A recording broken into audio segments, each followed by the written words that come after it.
To miss. It'll be an evening of heightened security around the country at the border. Knife-wielding Tren de Aragua gangbangers have been flooding the border and reportedly planning attack for tonight. Who knows?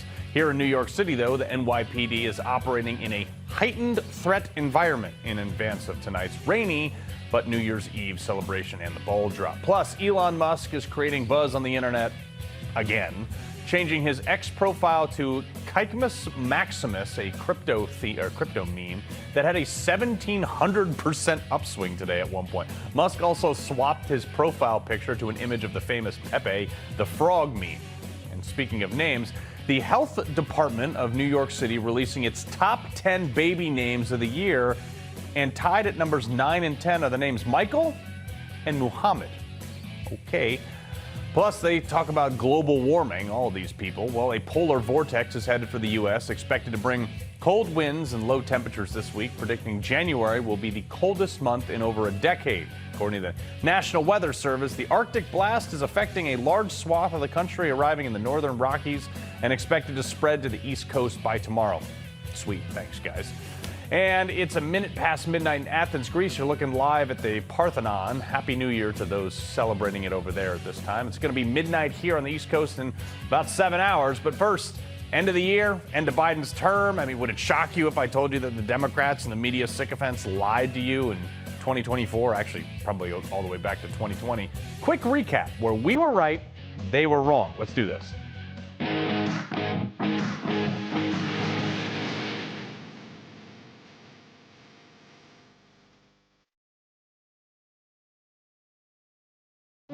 Hey, folks, I tell you all the time, you are not wasting your time here. There's about a bazillion examples of us being right here on this network and almost all the other networks being wrong. This is not the end, only of this year. It's the end of 4 years of lies and deception and debauchery of governments.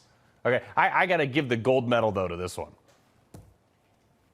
I personally believe that this represents transitory factors. As these transitory supply effects abate, inflation is expected to drop back toward our longer-run goal. They continue to convey that they believe the impact will be temporary, transitory, however you want to refer to it. Now, how about that? Does this look transitory to you, this chart? Janet Yellen, 20% over the last 3.5 years. Did that inflation transit back down? Nah. Yeah, the question is, did she know it was a lie when she said it, or all those people, or are any of those people that said it that uninformed about how it works? Either way, no one who went along with this or touted that should have a job pretty much anywhere anymore. How about the jobs reports? For like 3 years, they told us everything was doing great, adding tons of new jobs because, Bidenomics was working. Well, it turns out it was all a lie. If you recall back in August, they revised a recent report down by a third. The brain trust of our great government was off by, only 818,000 jobs. And it turns out the ones that were created were mostly government gigs, which means they contributed approximately nothing to the economy. And they just furthered inflation. And to make matters worse, the few jobs that were actually created under Biden were mostly part-time positions, not career moves, not high-paying jobs. And most of those jobs that were there went to foreign-born workers, while American-born workers suffered a net loss of a million net loss for job numbers for American people who are born here. This is why you should always read past the headline. They kind of buried some of these facts on page 4, the ones that did report it at all. What's the world this left loves? Oh, there's this word that they always use. Misinformation. Yeah, that would be an understatement on this one. How about crime? Remember during the Harris single non-coherent debate with Trump? When Trump said that crime was down everywhere but here. And the other two people he was debating, the moderators, literally argued with him and tried to just fact check him in real time. Roll it. Crime is down all over the world except here. Crime here is up and through the roof. Despite their fraudulent statements that they made, crime in this country is through the roof. And we have a new form of crime. It's called migrant crime. And it's happening at levels that nobody thought possible. President Trump, as you know, the FBI says overall violent crime is actually coming down in this country. But Excuse me, the FBI they were defrauding statements. They didn't include the worst cities. They didn't include the cities with the worst crime. Yeah. For like, I don't know, a week, the debate and the slobbering media and all the people on the left, the rush to defend Harris and the moderators. And what happened? Oh, whoop, look at that. The FBI was forced to come out and make sure that they revised their crime statistics under the scrutiny because Trump was right. They did leave off the major cities. How about Fauci? Remember when Lawrence O'Donnell claimed that no one in our lifetimes has saved more lives? Yeah, right. In the last, I don't know, few weeks, actually, it's been fairly conclusively confirmed that Fauci did in fact fund with our tax dollars, after saying he didn't, by the way, the gain of function research in the Wuhan, China coronavirus lab that likely helped make the virus more contagious to humans. Great job, Anthony. He hyped the COVID deaths to such a statistic and such a degree that he recommended shutdowns that prevented people from getting things like routine cancer screenings that could have saved lives, but instead went on to become much more serious problems. Again, not really saving lives there. Also, remember when he called it the pandemic of the unvaccinated? Was it? I mean, I'm not vaccinated. I'm doing just fine. I'm sitting right here. We're just getting started on this, folks. How about the Biden family business dealings? Mr. Vice President, how many times have you ever spoken to your son about his overseas business dealings? I've never spoken to my son about his overseas business dealings.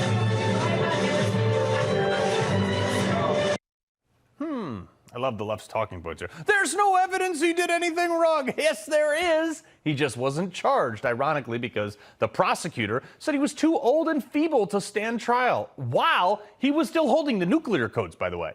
Hey, let's see if anything happens over this in the next few months. I hope Pam Bondi looks into that.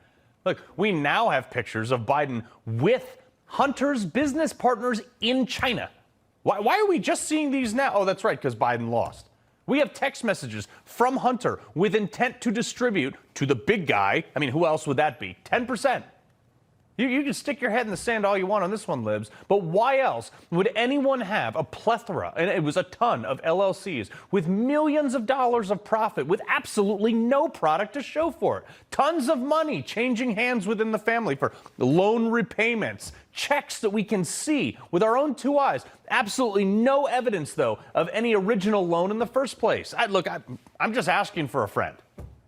Abortions were a hot point this year, too. Remember when Tim Sheehy, fellow SEAL, now senator-elect in Montana, said that his Democrat opponent and party wanted abortions up until birth, and Politico rated it totally false. Look at that meter right there. False, huh? Well, turns out that after the Supreme Court leak on overturning Roe v. Wade, 218 Democrats in the House, in fact, voted for the Women's Health Protection Act. 49 in the Senate, only one Democrat voted against it, and all the Republicans did too. What was in that bill? Well, some very finicky language that would essentially allow abortions up till the point of birth of a child. Quote from the bill: a healthcare provider has a statutory right to provide abortion services and may provide abortion services, and that provider's patient has a corresponding right to receive such services without limitation or requirement that impedes access to abortion services. So, another lie. Look, I could do this all day. Climate crisis. These people have been telling us that for 70 years that the world is going to end, and then they go buy oceanfront properties after telling us the sea levels were going to rise. Hunter Biden's laptop. Turns out that was not Russian disinformation, despite what the 51 former intel officials said. It was his, and everything on it was accurate, including the drug photographs. Russian collusion. They're still, the leftists, for some reason, still trumpeting this garbage with no evidence. How about all the people that told us we need to trust our institutions or whatever else they found out was basically an incestuous plagiarism circle? Jen Psaki told us that illegals weren't voting. Non-citizens can't vote. That's already a crime. At best, this Republican legislation push is a solution looking for a problem. But far more alarming, it's intended to sow the seeds of doubt about our country's elections, should Donald Trump lose. But it turns out, oh, look at that, 10 to 27% of non-citizens are in fact registered to vote. Some of them automatically when they were granted driver's licenses, by the way. Pesky little facts. They told us that Mar-a-Lago was only worth $18 million, that masks worked, and that Biden was fit as a fiddle. Look, the bottom line, Democrats just lie. The media and all their lackeys just lie. They do. That's what they do. Folks, you are not wasting your time here. You are getting good news that is based in fact. And we got you in the new year. Political reporter at The Spectator, Matthew Foldy, and host of the Grace Curley Show, Grace Curley. Grace, I mean, we kind of caught him red-handed in a bunch of lies. Yeah, we did. And I'm so glad you played that exchange from the debate, because for me, that really cemented the change that happened over the last few years, ever since Elon Musk bought X. And what I mean by that is, the entire debate was crafted to make Trump look bad. It was 3-on-1. And then afterwards, the narrative from the media was Kamala Harris ran away with it. She's going to get this huge bump. And it never materialized. And that's because none of this stuff works. All these lies you're talking about, Carl, whether it's COVID, whether it's inflation, none of it works when you have social media platforms and people doing their own research. This entire apparatus falls apart. And that's what we saw in this last election. It makes me very happy because a lot of it did work in 2020. A lot of these things people would take and they would say, oh, well, David Muir said Trump was wrong about that. Right. But now people are able to do their own autopsy after the fact and kind of pick it apart and find their own cuts in their own videos because our media won't do it, except for people like you. And it's changed the game completely. It's made it really hard for them to get away with this. Matthew, I got to ask you in your bolo tie about this one. Inflation, which was like the greatest thing. And then Biden for like the last 2 years, oh, inflation's down. It's like, no, it's up by less. It's not down. Things are 20% more, sometimes 50% more. There's a lot of media illiteracy, whether it's with the economy or tech policy or anything like that. I think you did a good job laying all of that out. I think actually, think about this. In this election, I think Joe Rogan was one of the most important voices in media outside of you guys on this show here. And Kamala Harris's, I think, decision to not go on his show was actually fairly consequential because there was so little with which to define her. After the election, we just saw this week, Antonio Brown hosted the Cracker of the Year, CT, ESPN ceremonies. That award ceremony, such as it was, drew more viewers than the Oscars, than the Pro Bowl, and all of these things. So I think you are seeing a huge democratization of the media away from these legacy liberal outlets to outlets like also Newsmax, shows like yours. People like, I think, your show. I like your show because it's fun, it's funny, it's irreverent. And that's what I think people are looking for from their news. They don't want their news to lie to them. I think you did a great job laying out those lies. And they certainly don't want their news to talk down to them, to lecture them. And 2025, I think, is going to be a great year for people in news who sort of act that way. Also, happy Hanukkah and happy New Year. Yeah, exactly. So, Grace, the other thing, too, is to Matt's point, like, look, Kamala Harris didn't go on there because she wanted to do an hour. She wanted to control the media. The left has controlled the media. They've all done this stupid stuff. They've basically just run their talking points over this. But they couldn't be bothered to go on a guy that's got, 13 million podcast viewers every single show. And she wanted the questions in advance. It's like there is a new line of media coming up that their lies have caught up with them so much that they can't cover them up anymore. Yeah, it's the same reason you hear Barack Obama and other Democrats kind of longing for the old days where there were 4 news channels and everyone had to just consume those channels. Right. And it's because they can't control it. You're right. It's because they're not prepared to engage in long format, honest conversations because they don't actually believe what they're pushing. So they need the cue cards. They need kind of the talking points. And it was a real missed opportunity. And I think Trump was able to take advantage of all of the kind of shifts in the media and use it to his advantage. And it really, really did make a difference. I think people are tuning into things. They're getting more information. And there also was, Carl, a huge lack of trust from the beginning of this administration. And I think that kind of, once you lose people, once you lie about the dogs, for example, biting the Secret Service agents, and then you start telling everyone Biden's fine, and then at the last minute you say, well, he's not fine, but we're going to move in Kamala. And by the way, she's the best candidate ever. Take our word for it. Well, I don't want to take your word for anything anymore because you false in uno, false in omnibus. You're lying about everything. But, Matt, in this whole thing, you back up for a sec, and the left's new thing is because, the Twitter's come over to the right side and all these things, they're saying, well, Elon Musk is dangerous. Look, with a tweet, he changed a bill, from being, it's like, well, he stopped a bad bill. But back in the day, Walter Cronkite, if he went on TV and said, this bill is bad and I don't think people should vote for it, it also killed the bill. They're just angry that they've lost their toy. And you see this also even with Joe Rogan, where they're saying, well, Joe Rogan should have more Democrats on. Why? they get more from him than he gets from them. So now you saw that obviously was also, their anger. Democrats are not fun to talk to. That's true. But you look at Elon Musk For 3 on hours. Twitter and simply took their toy away from them. And the Biden administration has been not prosecuting, but persecuting Elon Musk since then. They canceled all of these Starlink contracts, for example, illegally, that would have made potentially life or death difference in states like North Carolina after the hurricane. They're angry at him for taking away their toy. They're angry at Joe Rogan for not flying out to Kamala Harris. I think one of the most interesting points of the election was when Jeff Bezos told the children at the Washington Post, hey, guys, you're not allowed to endorse Kamala Harris. I actually still run this outlet here. And then what happened?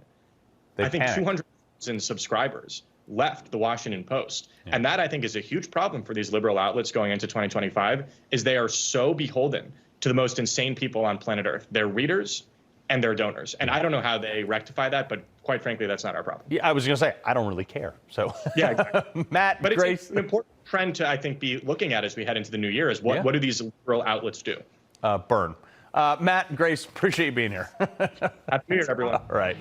Coming up, those federal prosecutors who went after Trump are getting out of Dodge. Prosecuted, maybe they shouldn't have gone after the guy who's going to be the next president. The federal prosecutors in Biden's weaponized Justice Department that were involved in Trump's political persecution are all now stepping down from their positions, as they probably should. This is according to a report from the Wall Street Journal, which includes those involved in the prosecution of January 6 protesters, Trump's federal prosecutions, and those who participated in Biden administration's many witch hunts against him and his supporters. Now, the Washington Post has a similar report saying that federal employees are absolutely scrambling themselves to find any way to insulate themselves from potential investigations by Trump into their lawfare.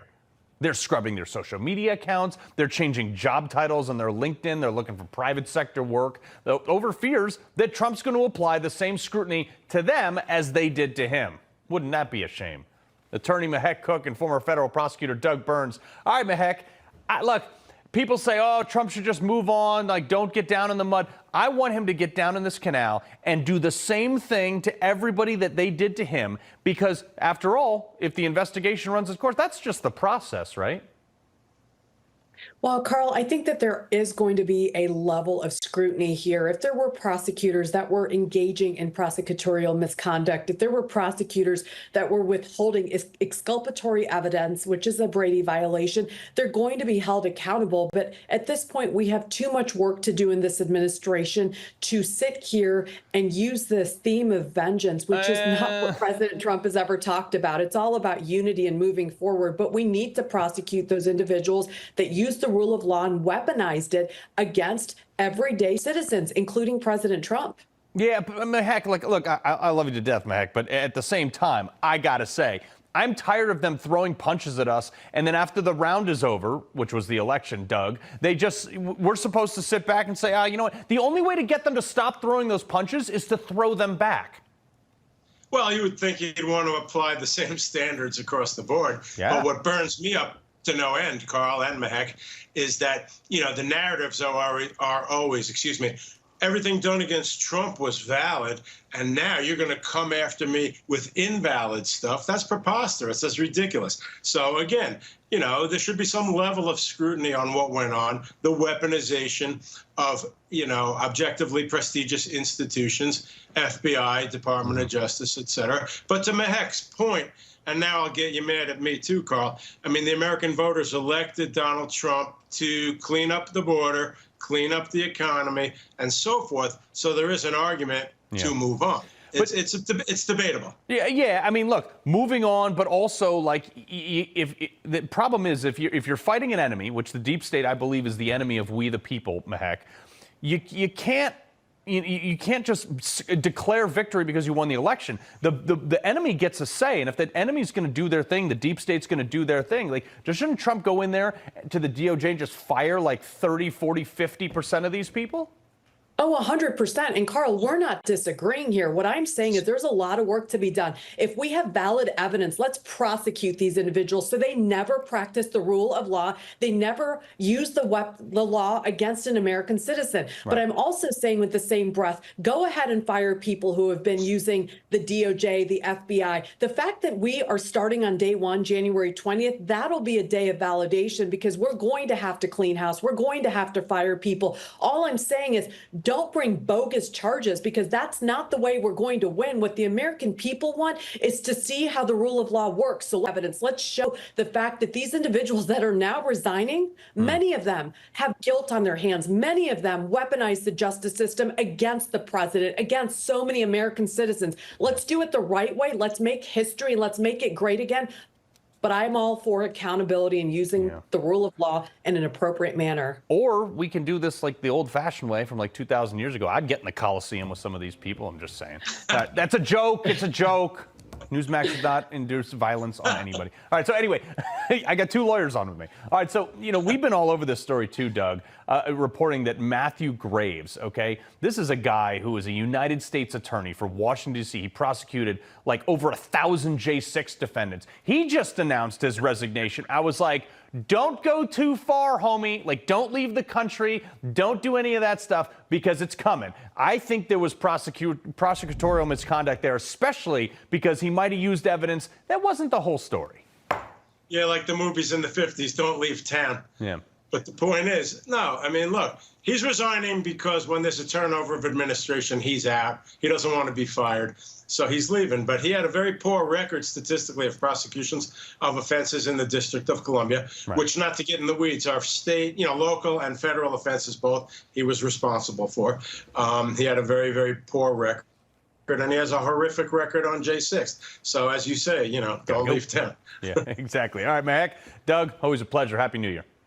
Happy New Year. Happy New Year. All right, coming up, looks like Biden forgot what it means to work, or maybe he never actually knew with his 50 years in government. Wait till you hear how many days off he took this year in our Culture Clash next. With all this Joe Biden inflation, he seemed to think that being a part-time president was like totally fine. According to a report, in 2024, Joe Biden spent a whopping 24% of the year on vacation, taxpayer-funded vacation. That's nearly a quarter of his time away from the White House, lounging by waves or zoning out or doing whatever he does. I don't know. I mean, that's nothing compared to the 570 days. 40% of his entire presidency that he spent on 40%, almost half of his time was on vacation. I hardly take any vacation. I don't even use the days I'm given. I'm here on New Year's Eve. And it doesn't even hold a candle, though, to how hard Trump works. Look at this. We have a president who actually fulfilled the promises he made during the campaign, securing the border to foreign policy. He now has a record as president that's pretty damn impressive. Breaking news out of Palm Beach, The FBI has executed an unprecedented search warrant at President Donald Trump's Mar-a-Lago estate. I never thought anything like this could happen in America. The only crime that I have committed is to fearlessly defend our nation from those who seek to destroy it. They're not coming after me, they're coming after you, and I just happen to be standing in their way, and I will never be moving. The guy is a machine in sometimes 5 states a day during the campaign. Talk about a stark difference. Next 4 years are going to be lit. Kay Smythe, campaign and content manager for Million Voices, and Benji Irby, political commentator. All right, so, I look at this, Kay, and I'm like, what a difference. What a difference. And we wonder why we have so many problems in this country. It's because we haven't really had a leader for the last 4 years. Because, the 40% of the time he was on vacation was probably better for all of us that he was just away from any kind of decision making, because all of these terrible people around Joe Biden propped him up. It's like Weekend at Bernie's. That's what this presidency was when he did show up. So, Carl, I agree. I think the next 4 years are going to be lit, and I am here for it. Mm-hmm. Well, Benji, here's another thing, too. Remember this congressman-elect, Sarah McBride, said his win, because it's a guy, he's pretending to be a girl, had nothing to do with being trans. Well, apparently it does. Look at this.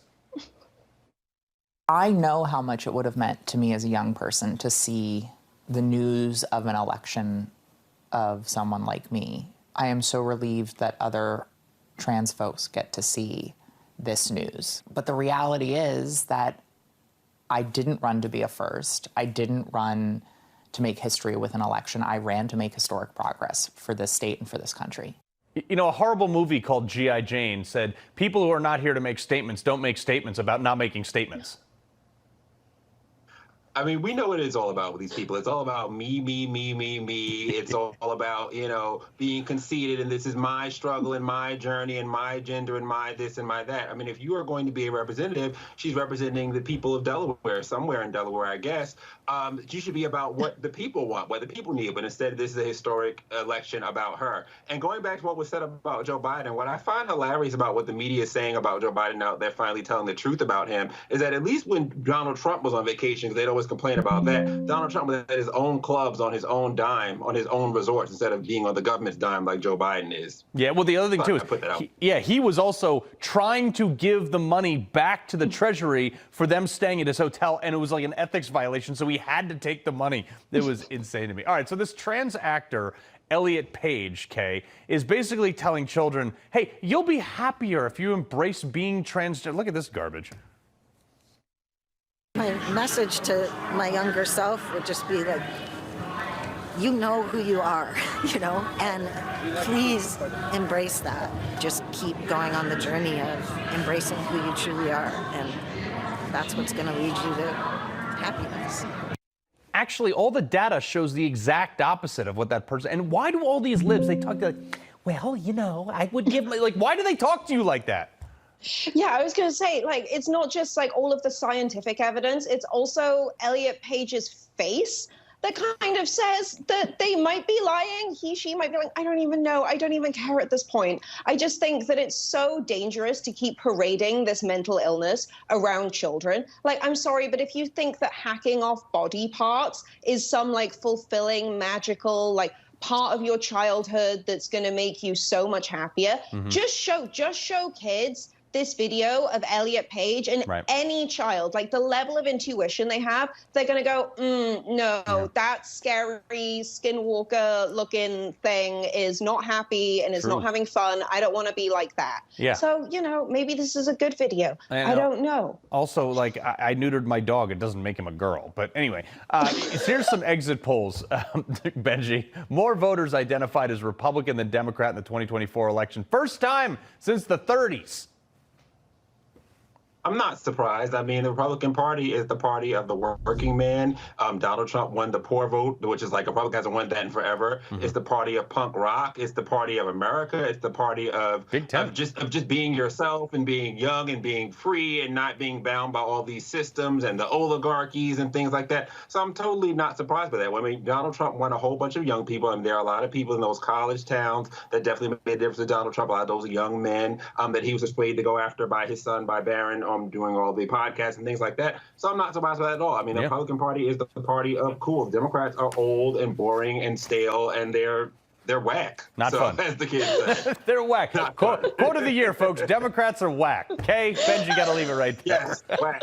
Happy New Year. Right. Coming up, just when you thought you couldn't get any worse. Seems like Janet Yellen and Joe Biden have been intentionally mismanaging the Treasury's finances in a way that will lead to a debt crisis after January of 25. What has hurt you and I? Well, apparently not. Okay, so Treasury Secretary Janet Yellen is calling for extraordinary measures, claiming that the U.S. will reach its debt ceiling by mid-January, which it will. Now, what does all this mean? The debt ceiling is the amount of money, the top of what the U.S. government can borrow. If that limit is hit, the Treasury Department then manages the finances until the debt ceiling is raised or suspended. So we can only spend what we take in. It's de facto a balanced budget. Back when McCarthy was Speaker, though, he gave Biden and Yellen basically an unlimited debt ceiling deal through through tomorrow. Meaning that Yellen could have borrowed as much money as she wanted to increase the budget in the Treasury's account that would help avoid a crisis like this if and when we did reach that ceiling without it being raised. But that's not what's happened. Instead, Yellen has been draining the Treasury account, which is essentially pitting financial woes against Trump's first 100 days, whether they raise the debt ceiling or not at this point. Patrick Dornson, Common Sense Cowboy. Let's get some common sense into the bank account of America, Patrick. I got to tell you something, Carl. When I saw this, I got so mad I could swallow a horned toad backwards. So let me get this straight. These people, these criminals in the Biden administration and that sawed-off criminal Janet Yellen, they're willing to risk the full faith and credit of the United States for purely political reasons by leaving this steaming cow pie on the doorstep of 1600 Pennsylvania Avenue for Donald Trump when he takes office.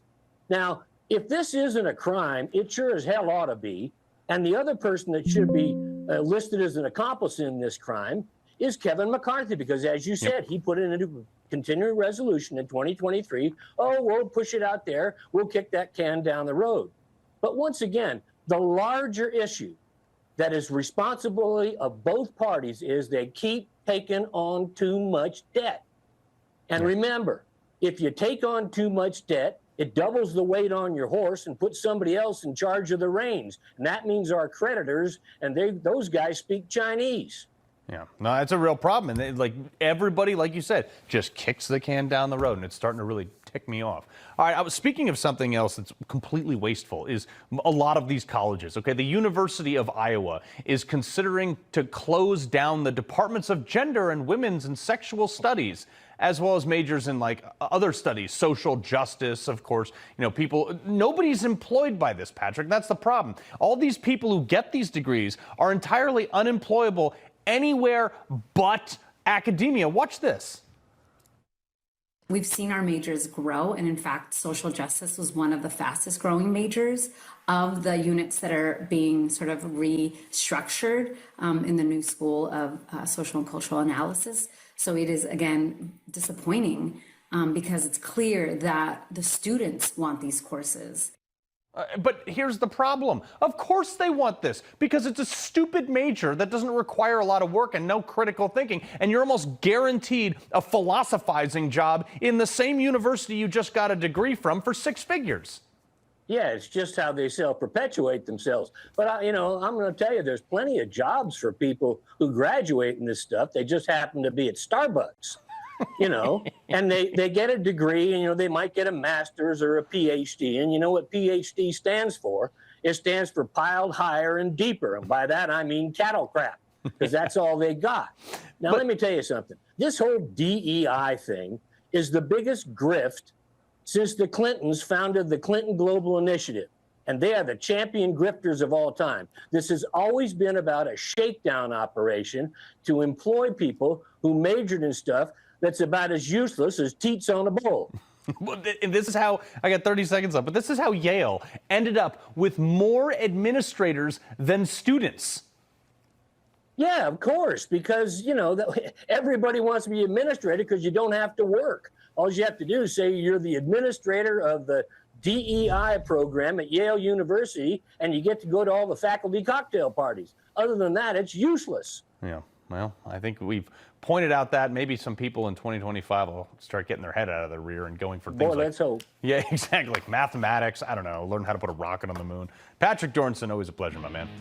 You bet. All right, coming up on 2A Tuesday, 2024, coming in to pretty much exactly how we expected. Plenty of Premier Jayapal, okay, who ended the year by posting, like, for some unprovoked reason, look at this, quote, "It shouldn't be easier to buy an assault weapon than concert tickets. Lady, you have clearly never bought a weapon." National spokesman for Gun Owners of America, Luis Valdez. All right, Luis, this is real dumb. It's beyond dumb. Just, the fact that she made such a comment shows me that, one, she's never completed a 4473 in her life, and two, she's never gone down to Miami trying to buy concert tickets also. Both are incredibly difficult. Yeah, exactly. Well, so here's another one. Florida's Republican Senate president, and you at GOA, you guys have been on this, all right, is against open carry apparently, but simultaneously is considering lowering the purchase age to 18. He said, that's crazy. It's typical Florida Republicans. The biggest issue here is that it was a Republican majority that passed the under 21 purchase ban in 2018 after Parkland, and it's been a Republican majority upholding the open carry ban since 1987. They took control in 2000, and Senate President Ben Albertson said that he's against open carry. and he might be against lowering the purchase age for firearms. But here's the crazy thing. Florida claims to be the freest state in the nation, but Argentina of all places, they just lowered the purchase age and carry age to 18. Yeah. Well, and they're actually doing that right now. Malay is doing a ton. He's fixed all their crime and done all these other things. But Finland is one of the most interesting ones right now. They are opening 300 new shooting ranges to increase interest in shooting and defense among the population. Now, the Finnish government wants as many reservists as possible to arm themselves in the wake of the Russia-Ukraine war, but also mass migration. Yeah, the Finns actually understand an armed society is a polite society, but more importantly, a free society. Remember, it was armed Finns that fought off the Soviets in the Winter War in '39 and then the continuation war in '41 and kept themselves free from Soviet domination. And they did it with an armed civilian population. And they're going back to those roots. Now, America, we need to go back to those roots. That's what keeps us free. Look, you know, my family fled communist Cuba. The first thing Fidel Castro did there was disarm us.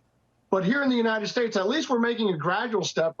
Legislation just passed for building more ranges in national parks and national forests. So at least we're taking that step in the right direction, too. But Finland, they're really going hardcore with this. I tip my hat off to them. But the other thing, too, is like in Europe and all these places, all these people are like, hey, we need to provide more weapons for Ukraine.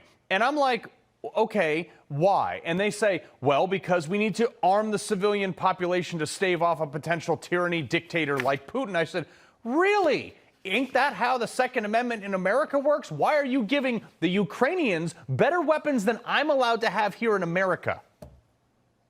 Yeah, it's just crazy that you have American lawmakers who think it is better to arm people overseas than uphold the rights of the very constituency that votes them into office. You know, again, Florida's a great example. Florida's gun owners gave them a resounding victory, sent them to Tallahassee. What's the Senate president saying? We need to be the only Republican state in the country that bans open carry. Yeah. You know, that's a sign, that's a troubling sign. But with 2025 coming in, with GOA talking to the Trump administration, you know, we're moving forward. Look, you yourself have fought with us. Yeah. We were able to overturn New York City and issue carry permits to out-of-state residents. Whole state now, and actually. GOA, yeah, so you know we're fighting for national. 40 đơn, 20 đơn và Trung Quốc trả lời thứ 3.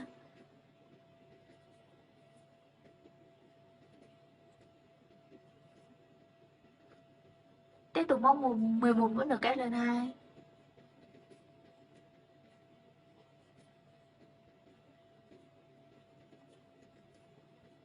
Muốn được kết thứ 4.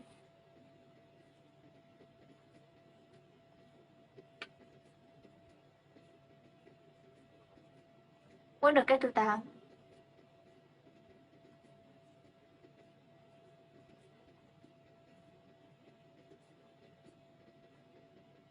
Muốn được kết thứ 11.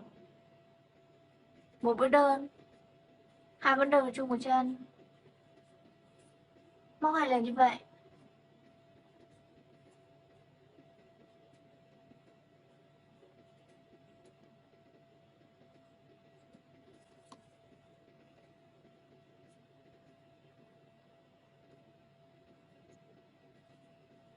Hàng thứ 4. 20 đơn. 20 đơn vào chung một chân. Móc 2 lần như vậy.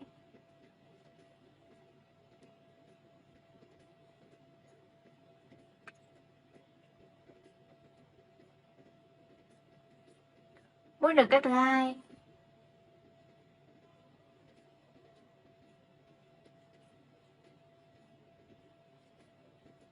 Mũi được kết thứ 6.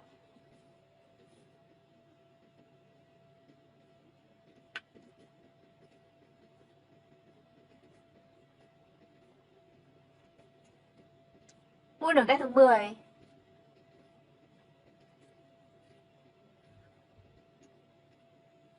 Hai mươi đơn vào chung một chân. Tiếp theo là 20 đơn. Móc 2 lần như vậy.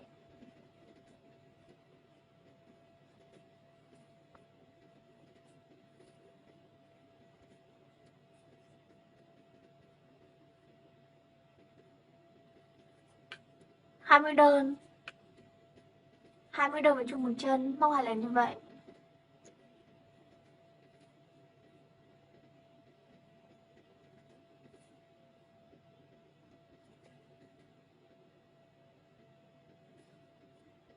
Tiếp tục móc mũi nửa kép.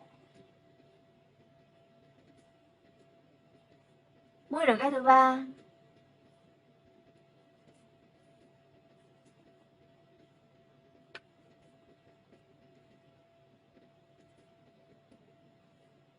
Mũi nửa kép thứ 7.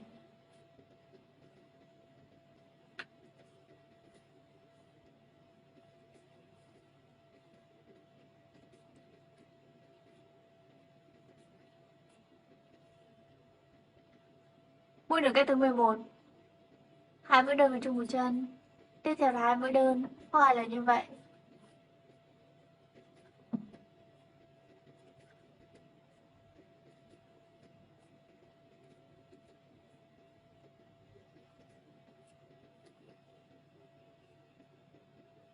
Tiếp theo móc một hàng mũi trượt.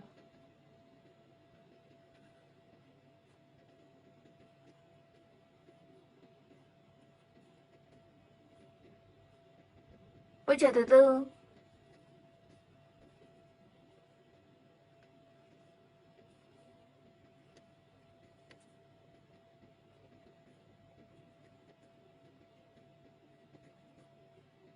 Mũi trượt thứ 8.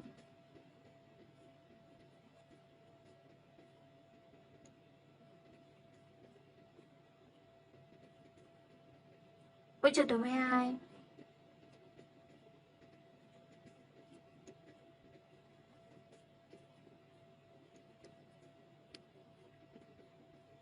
Mũi trượt thứ 16.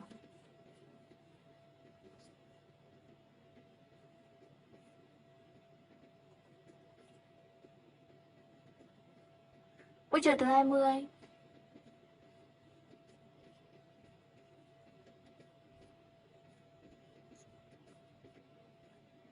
Mũi trượt thứ 24.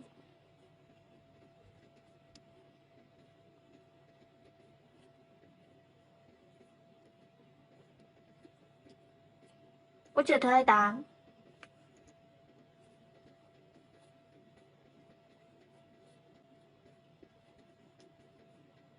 Mũi trượt thứ 32.